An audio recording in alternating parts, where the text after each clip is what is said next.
जय श्री माता जी। उपस्थित सभी साधकों का हम स्वागत करते हैं। सामूहिक ध्यान की शुरुआत हम सामूहिकता में कुंडलिनी चढ़ाकर बंधन लेकर करेंगे।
सामूहिकता में 3 महामंत्र और उसके बाद श्री गणेश मंत्र का पठन करेंगे।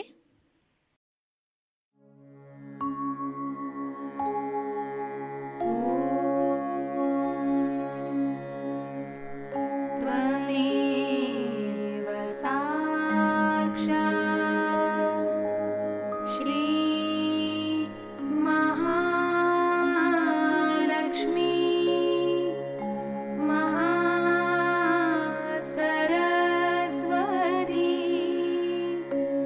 महाकाली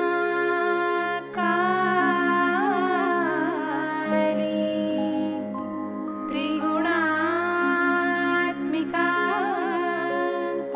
कुण्डलिनी साक्षात् श्री आदिशक्ति माताजी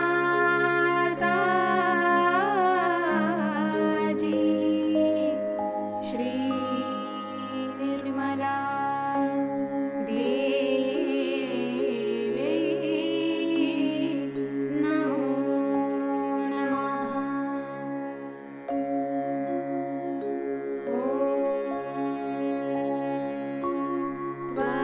त्वमेव साक्षात् श्री कल्की साक्षात् श्री आदिशक्ति माताजी श्री निर्मला देवी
सामूहिक चित्त को केंद्रित करेंगे सहस्त्रार पर।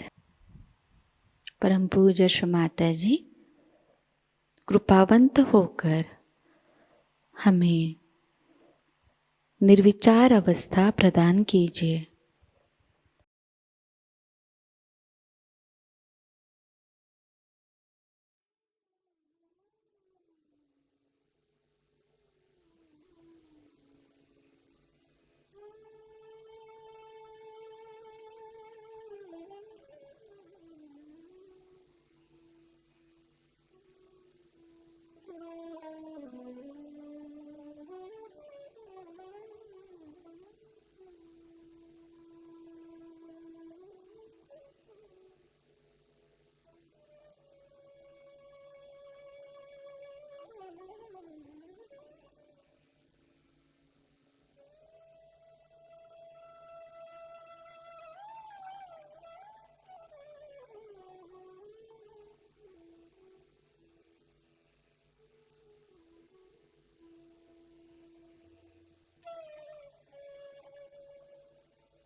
इसी निर्विचार अवस्था में हम श्री माता जी की अमृतवाणी को ग्रहण करेंगे।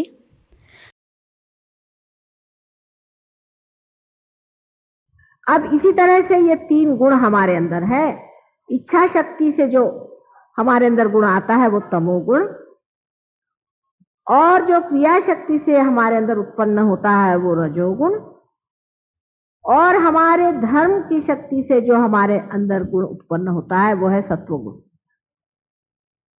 इस प्रकार हमारे अंदर 3 गुण हैं और इन्हीं तीनों गुणों के हेर फेर से, जैसे अंग्रेजी में क्या, परम्यूटेशंस एंड कॉम्बिनेशन से ही अनेक जातियां तैयार होती। ये चाहे आप अपने को हिंदू कहे, मुसलमान कहे, ईसाई कहे, कोई फर्क नहीं पड़ता, सब एक जैसे। अब देखिए इंसान में भी कितनी चीजें जो हैं एक जैसी, सब हंसते एक जैसे हैं, रोते एक जैसे, सिर्फ भाषा का फर्क है, सिर्फ भाषा का फर्क है। इस वजह से हम समझ नहीं पाते कि सारी सृष्टि चराचर में जो एक ही ब्रह्म तत्व रहता है, वही ब्रह्म तत्व जो है उसकी ही भाषा अनेक हो जाती है। माने प्याले अलग हो गए, लेकिन उसके अंदर जो अमृत है वो सब जगह एक ही। अब झगड़ा लोग ये करते हैं कि प्याले ठीक है कि अमृत ठीक है, झगड़ा ये। असल में दोनों ही ठीक है। कुछ कुछ ऐसे भी प्याले भगवान बना देते हैं कि उसमें पूरा की पूरा अमृत बैठ जाता है। आखिर अमृत भी तो प्याले में ही आएगा, अगर प्याला नहीं होगा तो अमृत कैसा आएगा? यही झगड़े की बात है कि लोग प्याला और अमृत को अलग समझते हैं। यानी यही ब्रह्म तत्व को जानने के लिए ही वेद लिखे गए। वेद तब लिखे गए, वेद विद से होता है, विद शब्द का मतलब है जानना। और अगर सारे वेद पढ़ करके भी आपने अपने को नहीं जाना तो वेद व्यर्थ, वेद का अर्थ ही खत्म हो गया। अगर आपने अपने को नहीं जाना, आप गए, आपसे बहुत भाषण हुए, लेक्चर हुए, सब हुआ, और आपने अपने को नहीं जाना, आप सिद्ध ही कैसे करेंगे कि परमात्मा है? कोई सिद्धता है आपके पास? आपके बच्चे यहाँ कल मंदिर में नहीं आएंगे, कहने का है पर से भगवान है, कोई सिद्धता नहीं। इसलिए जब आप अपने को जान लेते हैं तो आपके अंदर से ही ब्रह्म बहना शुरू हो जाता है।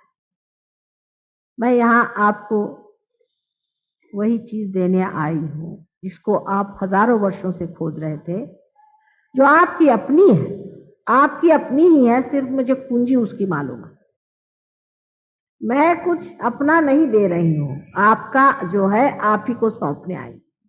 आप अपने को जान लीजिए और इस ब्रह्म तत्व को पा लीजिए। यही आत्म साक्षात्कार है, क्योंकि आत्मा का प्रकाश ही ब्रह्म तत्व है।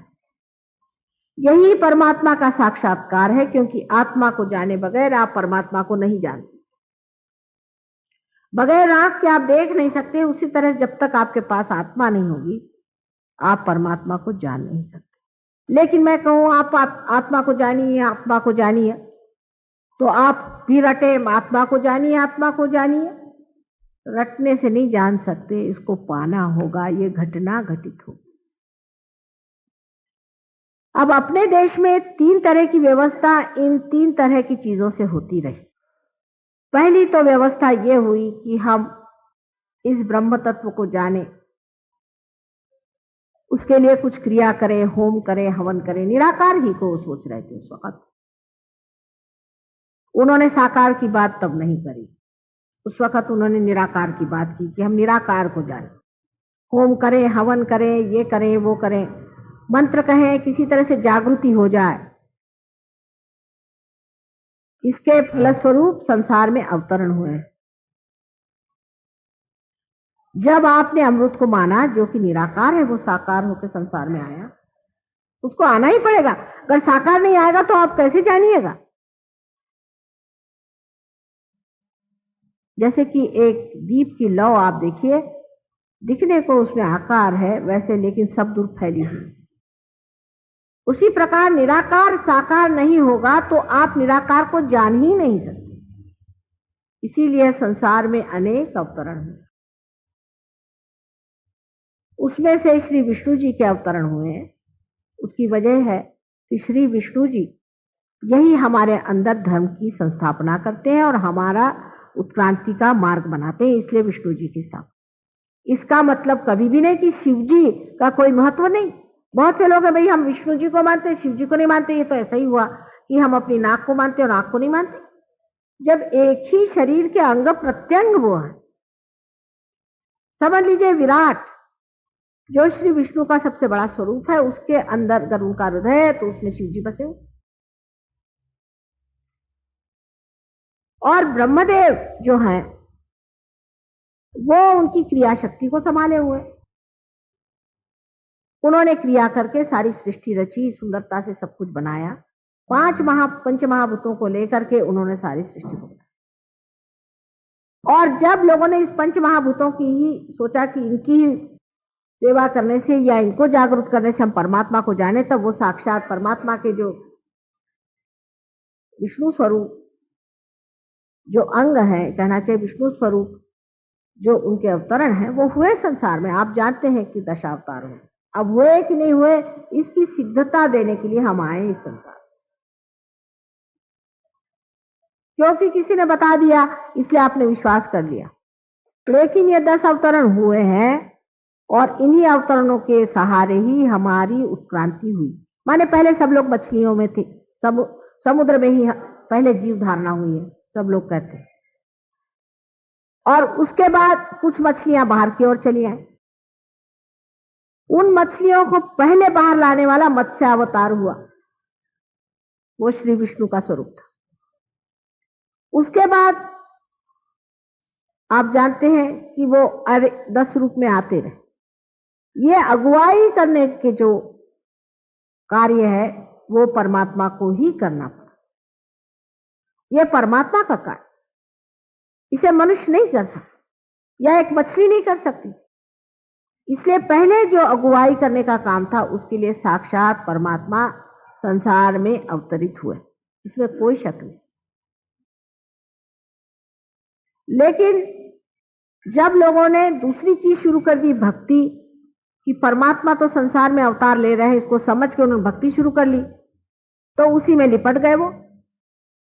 माने ये कि फूल के अंदर शहद है, समझ लीजिए, तो आपको फूल का शहद लेना चाहिए, तो बात सही है, लेकिन शहद फूल के बगैर तो नहीं होता। लोगों ने कहा कि भाई फिर फूल की बात करो, एक शहद की बात करने लगे, फूल की बात करने लगे। उसके बाद उन्होंने कहा कि फूल की बात करो, तो फूले में अटक गए लोग। अपने मन से मूर्तियां बनानी शुरू कर दी, उसको प्राण प्रतिष्ठा नहीं करी, उसमें जागृति नहीं दी, उसको कायदे से नहीं बिठाया और शुरू हो गया, तो अटक गए। तब लोगों ने शुरू किया कि नहीं इसको बंद करो भाई, अब निराकार की बात।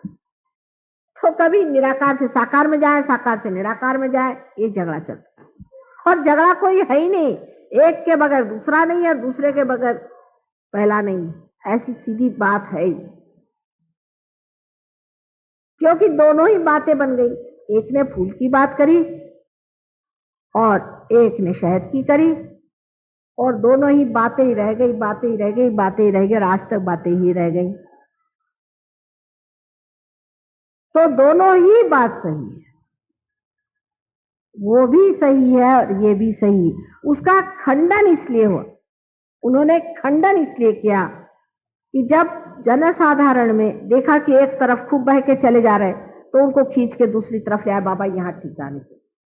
जब इस तरफ में बहुत बह के चले जा रहे, तो उनको फिर इस तरफ ले आए।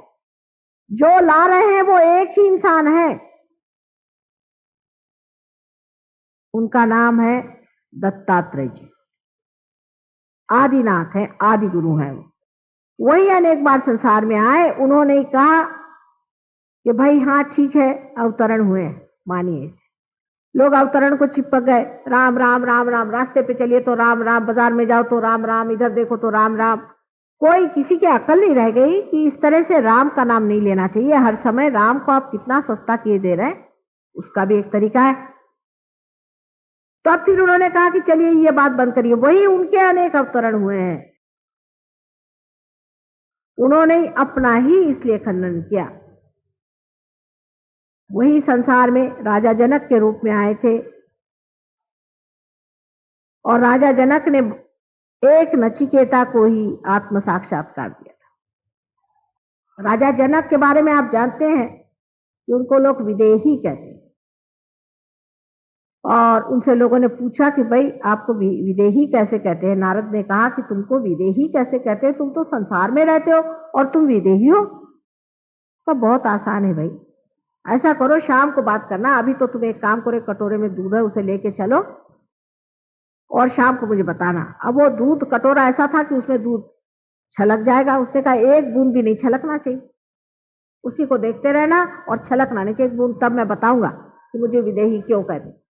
शाम तक बेचारे वो अपने लिए घूम रहे, उनके साथ सारी दुनिया में गए और परेशान हो गए।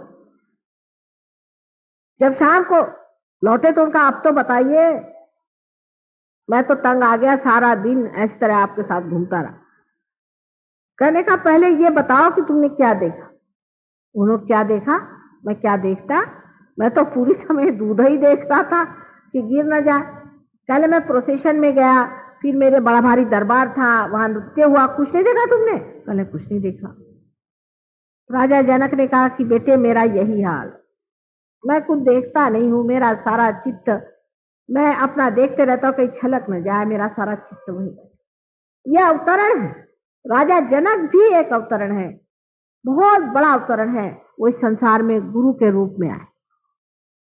उसी ने, जिसको कि आज हम लोग सबसे फुटअव्वल करते हैं, मोहम्मद साहब भी वही है, कोई अंतर नहीं। और उनकी जो लड़की थी वो साक्षात जानकी थी। इसके आपको हम सिद्धता दे देंगे। बेकार में हम, हाँ अगर मुसलमान खराब है वो दूसरी बात है, लेकिन मोहम्मद साहब नहीं थे, उन्होंने भी वही बात करी। और फिर जब मोहम्मद साहब ने देखा कि मुसलमान इतने गधे हो गए, तब फिर संसार में वो आए। और आपको मालूम है गुरु नानक के नाम से संसार में उन्होंने कार्य किया। वे सभी निराकार ही की बात कर रहे थे, क्योंकि उनको मालूम था इंसान चिपक जाएगा किसी चीज में, और उन्होंने हमारे धर्म को हमेशा संभाला। और अब आखिरी बार वो आए थे शिरडी के साईनाथ बनकर। ऐसे इनके अनेक अवतरण हुए, और ये कोई इंसान नहीं थे, ये परमात्मा का जो सबसे अबोधिता का तत्व था, जिसे इनोसेंस कहना चाहिए, उसके अवतरण थे। और इनका जीवन भी उसी तरह से अत्यंत निष्पाप और निर्मल था। और वो साक्षात शक्ति उनके साथ, या तो बहन, जैसे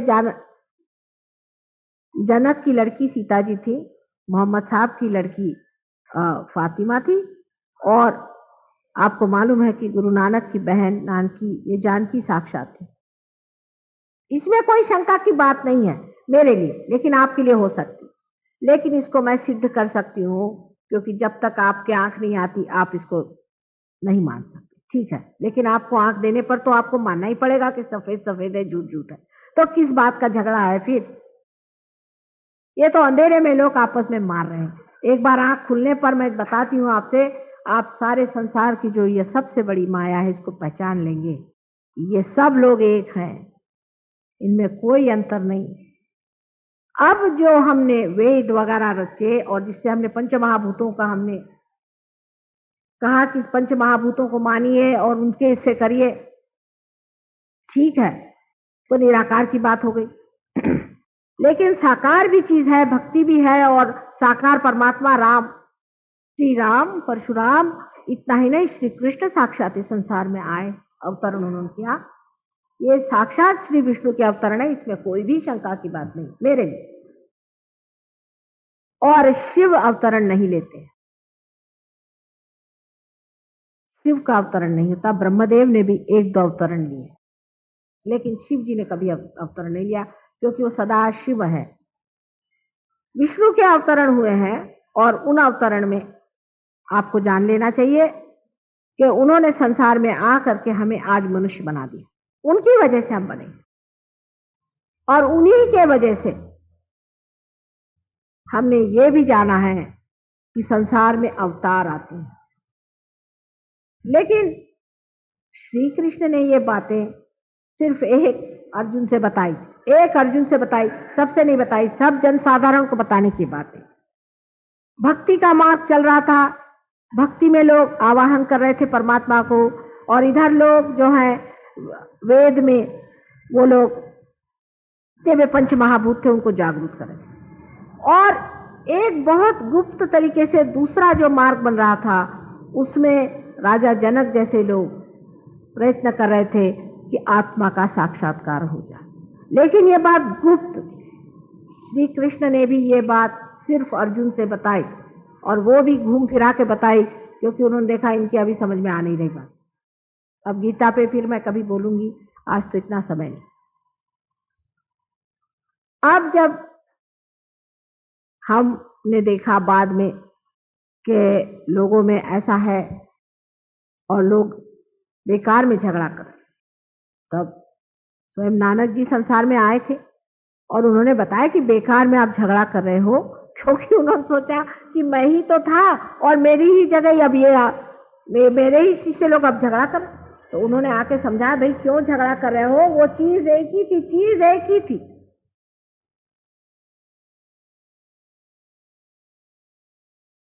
अब जो ये गुप्त रूप से काम हो रहा था, वो उसके बाद आपको आश्चर्य होगा, बहुत आश्चर्य की बात, कि उस वक्त में जो 2 बच्चे पैदा हुए थे सीता जी के, इनको लव और कुश कहते हैं। आपको आश्चर्य होगा, अभी भी आप पता नहीं इसका लोगों को पता है या नहीं, लेकिन हमको तो पता है। आप पता करें कि दोनों हिंदुस्तान छोड़ के उत्तर की ओर चले गए। उसमें से लव जो थे ये कॉकेशस की तरफ में गए और जा करके इन्होंने वहां राज किया, और इसीलिए रशिया वगैरह में स्लाव कहते हैं, स्लाव लव, इसलिए स्लाव कहते हैं, स्लाव कहते हैं उनको, उनकी भाषा ही स्लाव है। और कुश जो थे वो चाइना की तरफ गए और उन्होंने अपने को कुषाण कहलाए। पता नहीं इन लोग को भी पता है कि नहीं कि लव और कुश की खानदान और आपस में लड़ रहे हो बेवकूफ जैसे। दोनों ही लव और कुश के खानदान हैं, एक स्लाव कहलाते हैं, एक कुषाण कहलाते हैं, और दोनों में ही सारे संस्कृत शब्द है। अगर आप देखें तो रशियन भाषा में इतने संस्कृत शब्द है जरा बिगाड़े हुए। जैसे वो कोई चीज को कहेंगे बहुत अच्छा है, या किसी को मिलेंगे तो नमस्ते करेंगे तो कहेंगे खरोश, हरोश शिवाय है। उनके इसमें प्रवदा, उनके आपने सुना होगा न्यूज़पेपर, प्रवदा, वद, अपना वद वेद से वद, प्रवदा, प्र माने जिसे कहना है जागरूक, एनलाइटन। उनकी सारी भाषा में आप देखिए सारा संस्कृत पे ही। इधर मैं चाइना गई थी, मुझे अब भी वहां के सारे ही शब्द संस्कृत पे बसे, लेकिन वो भी नहीं जानते कि हम भाई बहन हैं, मूर्ख जैसे लड़ रहे हैं। क्या कर, कौन उनको समझाए कि तुम दोनों जुड़वे भाई के लड़के हैं, और क्या कर रहे, किस चीज के लिए लड़ रहे, इससे कोई तुम्हारी मां को सुख होने वाला है? अब जो ये बीच की धर्म व्यवस्था हमारे अंदर बनी हुई है, जिसमें अवतरण होते गए और बहुत ही गुप्त रूप से होता गया, उस वक्त यही दोनों बेटे इस संसार में बार बार पैदा हुए। उसके बारे में लोगों को मालूमात नहीं, लेकिन झगड़ा करने में हम लोग बहुत होशियार हैं, लेकिन उसके बारे में मालूमात नहीं, क्योंकि हिस्ट्री में इस बात को कोई लिखता है। बुद्ध और महावीर ये दोनों बेटे थे, यही दोनों बेटे बुद्ध और महावीर बन के आए, और हम लोग झगड़ा कर रहे हैं। अरे अगर हिंदू राम को मानते हैं तो उन्हीं के ये दोनों बेटे हैं, झगड़ा किस चीज का कर रहे हो तुम? और थे कि नहीं उसकी हम आपको सिद्धता दे सकते हैं। अब बहुत से लोगों का ये कहना है कि ये चीज किताब में लिखी नहीं। हर एक चीज किताब में लिखने लायक होती भी नहीं। किताब पढ़ के आप पूरी बात, गीता तो मेरे समझ में बहुत ही कम लोगों के समझ में आई है। उसका बहुत ही सिंपल सी बात है, बहुत ही सीधी सी बात है, किसी की खोपड़ी में आई नहीं, सबके खोपड़ी पे से चली गई। तो इसमें यह समझ लेना चाहिए कि मैं जो बात कह रही हूं उसमें से बहुत सी बातें आपको किताबों में भी नहीं मिलेंगी, क्योंकि मैं जानती हूं, मैं आपसे बता रही हूं, और इसकी मैं आपको सिद्धता दे सकती हूं कि ये बुद्ध और महावीर जो थे ये कोई दूसरे नहीं, श्री राम के लड़के लव और कुश थे। वो अपने ही थे, कोई पराये नहीं थे। अब कोई कहते कि हम बुद्ध धर्मी हो गए, हम जैनी हो गए, अरे हुआ कौन, सब सनातन ही है। जब आप कहते हैं हम सनातन है तो सोचना भी चाहिए कि सनातन का आंचल बहुत बड़ा है, तो उसके नीचे सब लोग आ गए, कोई छूटने वाला नहीं है। यही बुद्ध जबकि आए संसार में, इन्होंने सिखाया कि आप मूर्ति पूजा नहीं करो, ये नहीं करो, वो नहीं करो, क्योंकि लोग मूर्ति पूजा की हद कर दी थी उन्होंने। इसलिए जब सिखाया और जब देखा कि वो चीज पूरी तरह छूट के बुद्ध धर्म इतना बुरी तरह से फैल गया और उन्होंने इतनी बेवकूफियां शुरू कर दी, तो खुद उन्होंने ही इस संसार में जन्म लिया, और वही हमारे हिंदू धर्म के संस्थापक जिन्हें हम मानते हैं आदि शंकराचार्य, वही थे। ये बुद्ध ही थे, फिर से आए अपना ही खंडन करने के लिए, क्योंकि इन बुद्धू लोगों को कौन समझाए। बुद्ध माने जागरूक, जिसने जान लिया सो। कितने बुद्ध हैं बुद्ध, बेवकूफ जैसे वो, उनसे कहा कि पूजा नहीं करो तो एक दांत लेकर के बैठ गए, फलाना लेकर के बैठ गए, उसी से झगड़ा। इंसान को कोई ना कोई बहाना चाहिए झगड़ा करने का। और सब में एक ही तत्व है, सब में एक ही तत्व है, पर झगड़ा पता नहीं क्यों कैसे ढूंढ लेते हैं, कोई ना कोई बात झगड़े की ढूंढ लेते हैं। आदि शंकराचार्य ने कहा था, न योगे न सांख्ये न, योग सांख्य से कुछ नहीं होने वाला, मां की कृपा से ही सब कुछ होने वाला है।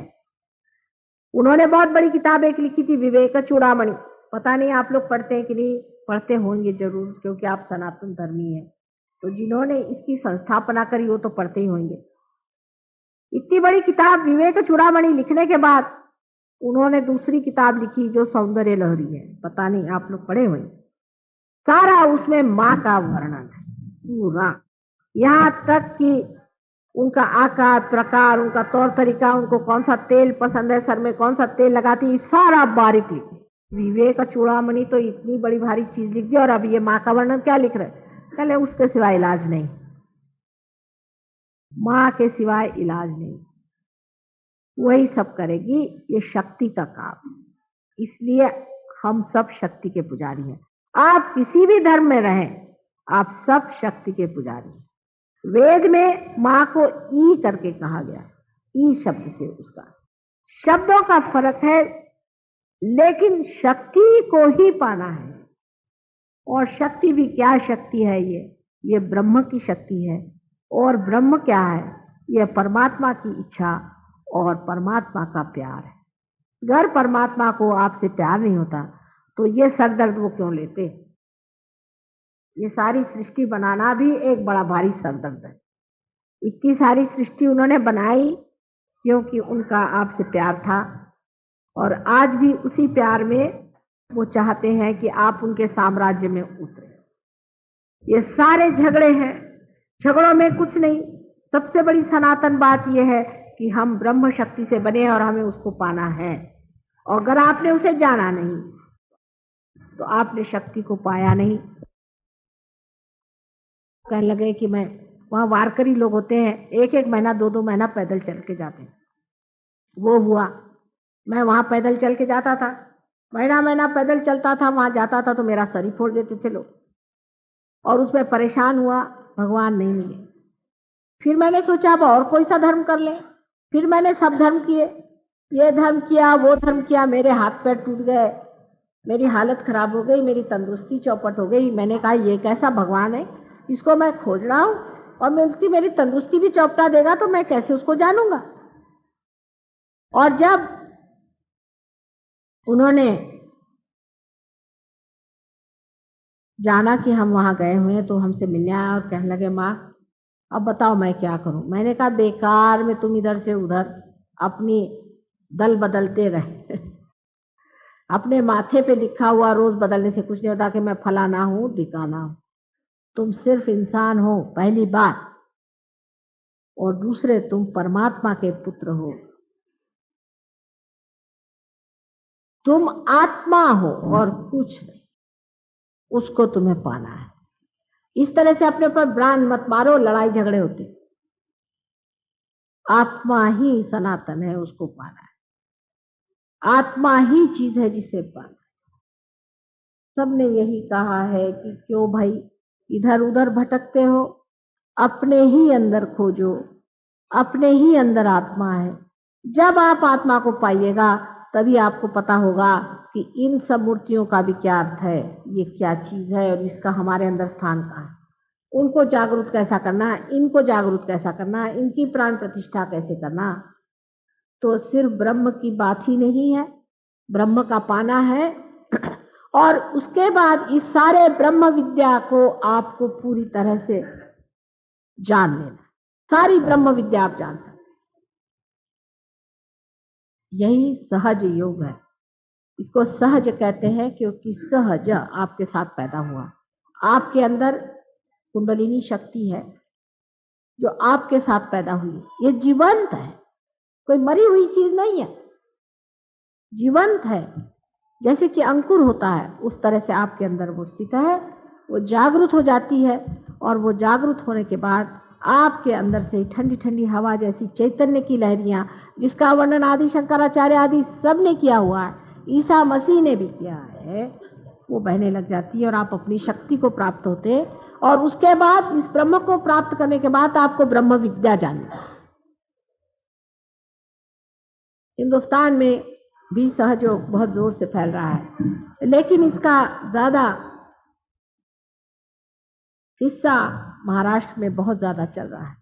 इसकी वजह यह है कि संतों की भूमि है और वहां लोगों ने संतों को भुलाया नहीं। नाथपंथियों ने बड़ी मेहनत करी है। आपके यहाँ भी गुरु नानक और कबीर जैसे बड़े बड़े संत हो, लेकिन हम लोगों ने उनको माना नहीं। असल में दक्षिण में, महाराष्ट्र में ऐसी बात है कि न जाने कैसे क्यों, मेरी ये समझ नहीं आता। हो सकता कि रामचंद्र जी वहां पैदल चल के गए थे, सीता जी के भी वहां चैतन्य फैले हुए हैं, लेकिन लोगों में जरा इस मामले में गहराई,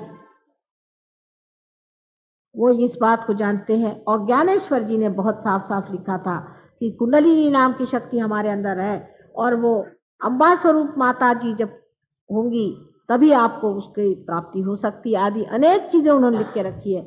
शायद इसी वजह से वो इससे जागरूक है। इंग्लैंड में भी लोग बहुत जागरूक हैं, क्योंकि इंग्लैंड में एक बड़े भारी विलियम ब्लेक करके कवि हो गए हैं। उन्होंने लिखा है कि वो समय आएगा कि जब इंग्लैंड में ये कार्य शुरू होगा, और उन्होंने यहाँ तक कि हमारे आश्रम की जगह तक लिख दी, जहां मैं रहती हूँ उस जगह के नाम लिख। लेकिन ये मैं नहीं कहूंगी कि यहाँ संतों ने मेहनत नहीं करी, संतों ने बड़ी मेहनत की है। बिहार में मैं गई थी, बिहार में देखा कि सारे चैतन्य भरा पड़ा हुआ है। बंगाल में, पंजाब में सारा चैतन्य भरा पड़ा हुआ है। पंजाब तो ऐसा चैतन्य से भरा है, लेकिन मेरे समझ नहीं आता है कि पार्टीशन हो गया क्या हो गया, पता नहीं। लोगों की श्रद्धा ही टूट गई है, और श्रद्धा में एक तरह का नरमाई आ, और उसकी वजह से मनुष्य इस ओर नहीं जाता है कि उसे पाना है, वो उच्छृंखल है। थोड़ी देर के लिए भगवान के पास आ गए, वो सोचता बहुत हो गया। रास्ते चलते कोई भगवान मिल गए, बहुत हो गया। उसके बाद उनको अपनी दूसरी परवाह लगी रहे। उसमें कुछ मेहनत करनी पड़ेगी, कुछ उसके प्रति वाकई श्रद्धा से लगना पड़ेगा, इधर ध्यान। इसलिए मैं देखती हूँ जितना फैलाव होना चाहिए उतना होता नहीं। लोग इस पर श्रद्धा से बैठते नहीं, मेहनत करते नहीं। लेकिन मुझे बड़ी खुशी हुई कि पिछली मर्तबा मैं आई थी और इस मर्तबा भी आप लोगों ने मुझे यहाँ बुलाया, और इतनी श्रद्धा के साथ आपने मेरी बातचीत सुनी है, और इसे पा भी लीजिए पूरी तरह से। पा करके मैं तो चाहूंगी कि यहाँ पर आप कभी भी जब चाहें, हमारे बहुत से सहयोगी लोग रहते हैं जिन्होंने इसको बता खाली इस चीज को माना है और इसको पाया हुआ है। यहाँ पर बहुत से लोग ऐसे हैं जो कि इसको जानते हैं, ब्रह्म विद्या को भी, उनसे भी आप लाभ उठा सकते। बस इतना जानना है कि इसमें कोई भी पैसा या कोई चीज नहीं चाहिए। परमात्मा को आप पैसे से नहीं खरीद सकते, ब्रह्म को आप पैसे से नहीं खरीद सकते। और जब पाने की बात है तब तो आपको कोई मेहनत भी नहीं करनी पड़ेगी, लेकिन पाने के बाद संजोना पड़ता है। उससे पहले आपको कोई भी मेहनत नहीं करनी, उससे पहले आपके पास है, इसलिए सहज हो जाता है। पर आज सहयोग महायोग की स्थिति में आ गया है, क्योंकि पहले सहज योग जो था जनक के समय में, तो एक नचिकेता के ही लिए बना था। उसके बाद एक दो फूल आए, फिर 3-4 और फूल आ गए। लेकिन आज वो समय है जब बहार आ गई, और इस बहार में अनेक फूल फल होने वाले। सिर्फ आप अपनी तह तक, अपनी गहराई तक उतरी। असल में होता क्या है, अब देखिए ये औरतें चली जा रही, इसका क्या मतलब है कि इनमें गहराई नहीं है बिल्कुल। कि चीज को पालो, मैं कहती हूँ, पा करके और उसमें थोड़े गहरे थोड़े से गहराई में उतरना चाहिए, और उस गहराई में आपका सारा पूर्व जन्म का पुण्यकृत है, उसमें आप फिर समाइए। पहले थोड़ी सी मेहनत करके उस गहराई में उतर जाइए, और उसके बाद वहां जो पूर्व संचित जितना कुछ है उसे आप पाइएगा। लेकिन इस तरह से लोग क्या आए, एक माता जी का भाषण सुन गए, दूसरे का सुन गए, इस तरह से जो लोग करते हैं, ऐसे लोगों के लिए सहयोग नहीं है। पर इसका नुकसान बाद में होगा। अभी इसके जो फायदे हैं उसे लेना चाहिए। इससे अनेक फायदे होते हैं। आप जानते हैं, यहाँ पर एक देवी जी बैठी, उनका लड़का एकदम पागल जैसे था, अभी आई हुई, उसके एकदम पागलपन ठीक हो गया। कितने ही लोग हैं यहाँ दुनिया में जिनको इससे लाभ हुआ है, जिनकी तंदुरुस्ती ठीक हो गई, क्योंकि ये सारे 7 चक्रों में सारे ही देवता विराजते हैं। वो जागरूक हो जाने से उनका आशीर्वाद मिलता है। आपकी हर तरह के प्रश्न तब टूटेंगे जब आप योग में उतरेंगे। कृष्ण ने भी कहा कि योगक्षेम वहाम्यहम्। योग से पहले आप भगवान से आके कहे भगवान ये कर दो, आपका संबंध ही नहीं हो भगवान से, तो क्षेम कैसे होगा? फिर आप कहे मैं भगवान से गिड़गिड़ाता रहा, भगवान ने मेरा काम ही नहीं करा। पहले आप कनेक्शन करा लीजिए, कनेक्शन के बाद आपको कहना भी नहीं पड़ेगा। फिर क्षेम, क्योंकि उनके साम्राज्य में आ गए, आप उनके नगर के वासी हो गए, तो वो आपको संभालेंगे और देखेंगे। और देखते ही यहाँ हर एक सहयोगी आपसे बताएगा, एक एक अगर आदमी लिखने जाए तो इतनी बड़ी पोथी लिख के रख सकता है कि कितने चमत्कार हुए। ऐसे ऐसे एक्सीडेंट हुए हैं कि लोग 80-80 फुट पे से गिर गए और जैसे कि किसी ने उठा लिया हो। बहुत बड़ी बड़ी बातें हो गई हैं, वो सब बताने बैठूं तो उसका कोई अंत नहीं। आज आपके मंदिर में प्रदेश से भी बहुत से लोग आ गए। ये गणेश की पूजा करें और ये शिव जी की पूजा करें और ये विष्णु जी की पूजा करें। इसलिए नहीं कि मैंने उनसे कहा है, इसलिए क्योंकि वो जान गए कि ये बात सही है। वो जान गए, उनके अंदर जो चीज है उसे जान गए हैं। उंगलियों पे आप महसूस कर सकते हैं कि आपके कौन से चक्र पकड़े हुए हैं और उन चक्रों पे कौन से देवता हैं। इसको आप जान सकते हैं और आप पूछ सकते हैं कि ये देवता हैं या नहीं। इतना ही नहीं, आप लोग भी अब मोहम्मद साहब को जानेंगे, ईसा मसीह को जानेंगे। जिन्होंने जो कुछ नहीं जाना वो और जान जाएंगे, और ये लोग जितना जानते हैं आप लोग नहीं जानते। वजह यह है कि इन लोगों में हमें यह फर्क है कि हम योग भूमि में रह रहे हैं। इस भारतवर्ष की जो छत्र छाया है उसमें हम लोग पट से पार हो जाते हैं, कोई समय नहीं लगने वाला। आप सबके सब बहुत जल्दी पार हो जाएंगे, मुझे मालूम है, मैं जानती हूँ, एक क्षण भी नहीं लगने वाला। लेकिन चलने नहीं वाला हो, क्योंकि जो चीज आसानी से मिल जाती है उसकी कदर नहीं करती। और इन लोगों पे एक एक पे मैंने 3-3 महीने हाथ तोड़े, तो इनको बड़ी कदर है। ये गहराई में उतर गए उसके, ये गहराई में उतर गए उसके, इन्होंने उसको बिल्कुल ब्रह्म विद्या को साक्षात कर लिया। तो जो भारतीय, जो कि अनेक जन्मों के पुण्यों से इस भारतवर्ष में पैदा हुआ है, वो इनसे कम पड़ जाता है। और ये पुण्य आपके पास बहुत है, क्योंकि आप अपनी गहराई नहीं छू पाते। ये मैं आपसे पहले ही आगाह कर देती हूँ कि पार करने को तो मैं कर दूंगी, लेकिन आगे का आपको देखना होगा। आगे जो मेहनत है वो आपको करनी पड़ेगी। अगर नहीं करी तो जो पाया सो खो जाएगा। होता है अनेक लोगों का ऐसा होता है। मैंने देखा एक साहब आए थे, बड़े चिल्लाने लगे, एक बड़ी भारी आंगन में प्रोग्राम हो रहा था। माता जी मेरे तो एकदम अंदर से आग आग निकल रही, मेरे अंदर मैं मर रहा हूँ, आप मुझे ठीक करिए। सारे बदन में इतने इतने ब्लिस्टर्स और क्या क्या है। मैं कहा आते हैं। बहुत लोग थे, भीड़ भाड़, कुछ करते करते उनके पास पहुंचे। उनकी कुंडलिनी जागरूक करने से 5 मिनट के अंदर उनका सब कुछ ठीक हो गया। 5 मिनट के अंदर। वो अभी भी हैं यहाँ पर दिल्ली। उसके बाद कभी वो आए नहीं, कभी उन्होंने पता नहीं करी, कुछ नहीं किया। एक दिन मैं बाजार गई थी कोई चीज खरीदने, वहां मिले। अरे एकदम से पैर छुआ। मैंने कहा कौन भाई? कहले मैं भूल गया आप। मैं कभी मुझे तो याद नहीं कौन, मुझे याद भी नहीं रहता सच बात। फिर उन्होंने बताया बात। कहले माँ मैंने आपका फोटो मेरे मोटर में भी रखा है, मैंने अपने मन में भी रखा है, मैं आपको शरणागत हूँ, ये है वो है। मैंने कहा भाई देखो, सहयोग जो है ये सामूहिक काम, अकेले का काम नहीं है कि आप घर में ले गए या जंगल में बैठ करके, उसमें नहीं।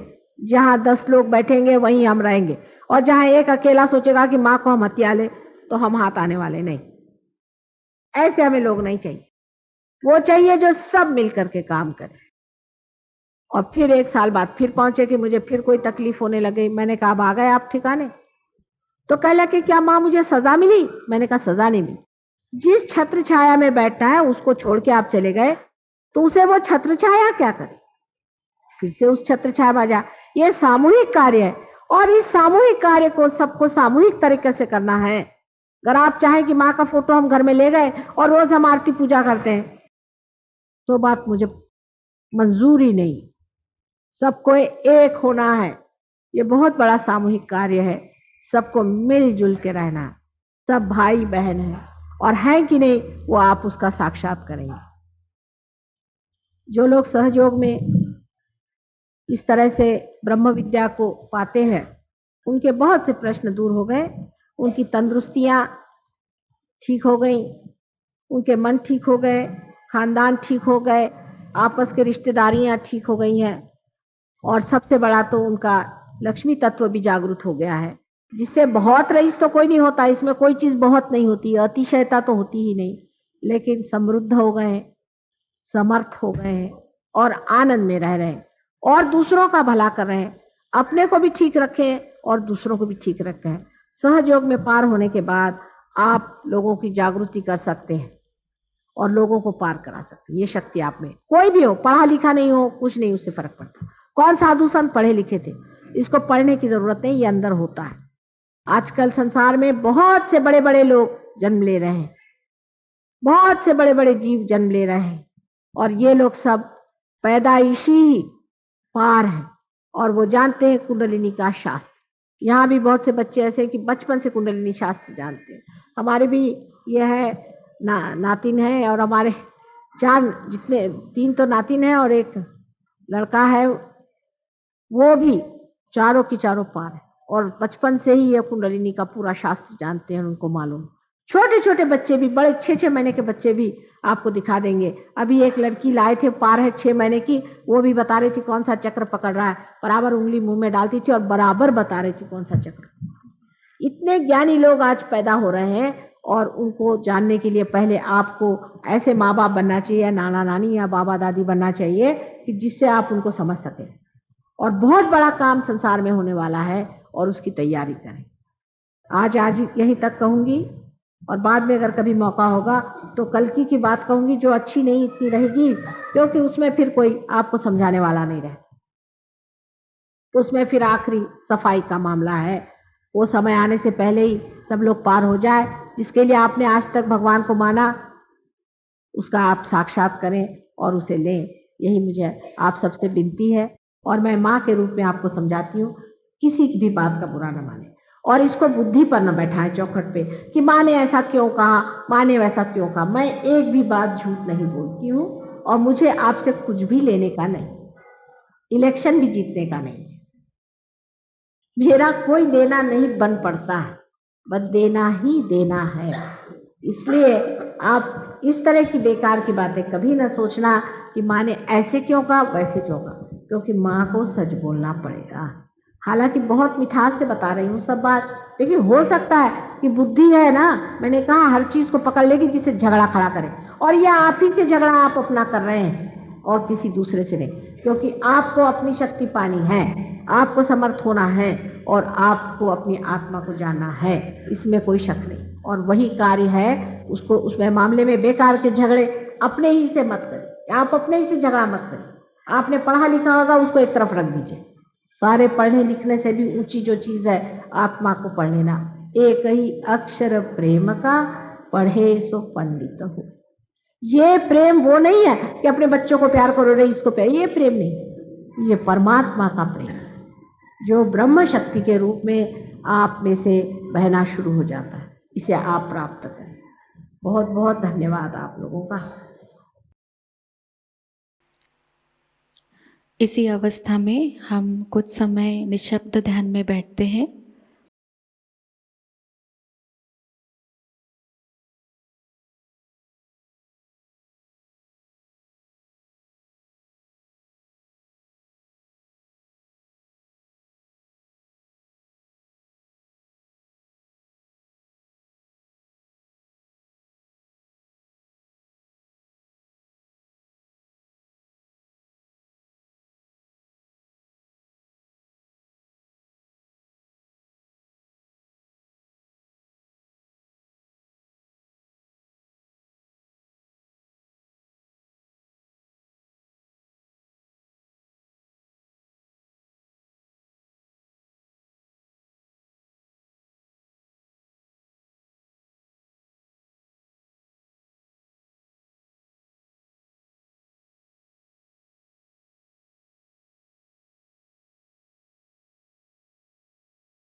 परम पूज्य श्री माता जी, आपकी परम कृपा में हम सदैव सामूहिकता से जुड़े रहकर आपके श्री विराट और श्री विराटांगना स्वरूप के आशीर्वाद को प्राप्त करें। हम सदैव निरानंद अवस्था को प्राप्त करें।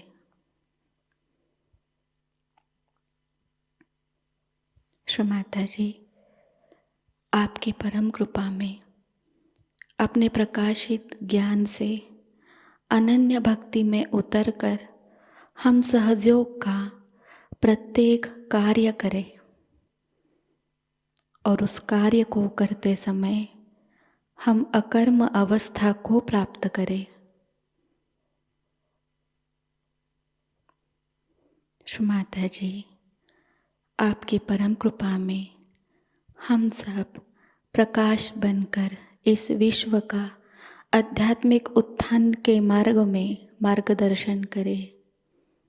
कृपावंत होकर हम सबको कुशल संभाषण, दैवी कूटनीति, प्रभावी व्यक्तिमत्व और विवेक प्रदान कीजिए।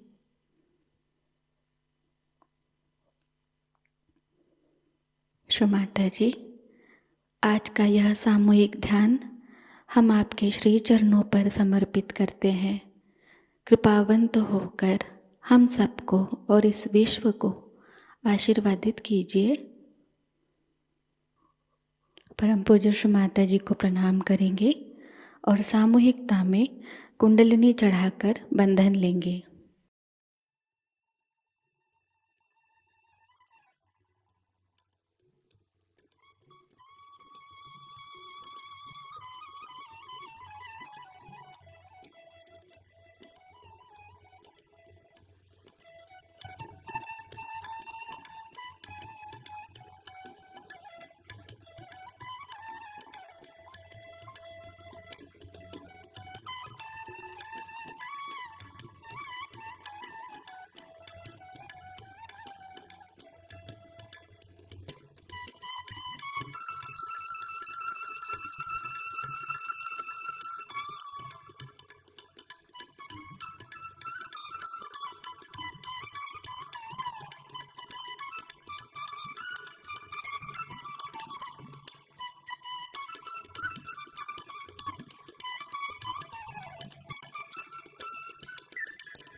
आज का यह ध्यान सत्र यहीं पर संपन्न होता है।